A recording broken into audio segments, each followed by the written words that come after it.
The two or three most powerful men in Iran I'd seen within a space of 24 hours. We got back to the hotel and I said to my contact, I said, who are you? How have you been able to facilitate these meetings? He says, I'll tell you all the answers. Come to my office tomorrow. And he gave me his card. I took the card. And the next day I went to his office and he sat me down. He said, you're going to have lunch with me. And we had kebabs and rice. And he said, I am now the head. He said, I'm the head of the Pekan car manufacturing company.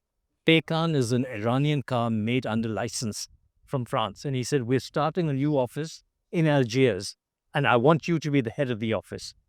And he said, we can give you a very good salary, $10,000 a month, plus a driver, plus your living costs. At that time, I think I was earning about the equivalent of $2,000 a month. So it was a huge, huge amount of money. And I said, yes, it sounds very exciting, very exciting. I'll let you know. But as it so happened, I was called back to London. I told my wife what had happened. She said, you're crazy. You don't know this man. He's offering you this huge sum of money. You're a journalist. What are you going to do with car manufacturing or car exporting? Go back and tell him, no, thank you. And I thought about it. I thought, actually, my wife is right. A stranger offers me this wonderful job. I don't know who he is. I don't know what his credentials are.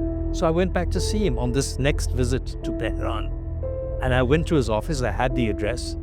And I knocked on the door. He wasn't there. His secretary was there. And I said, Madam, is Mr. in? And she went, shh. Just like that. And ushered me out of the building. I came back to my hotel. I rang an Iranian friend of mine, a very well-connected academic. And I said, look, I don't understand what's happened. I told him the whole story. I told him the story of meeting Khomeini, the story of meeting Rafsanjani, the story of being offered this fantastic job. And he said, you know what's happened?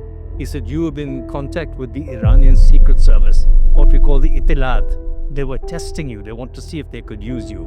Good luck, but don't do it.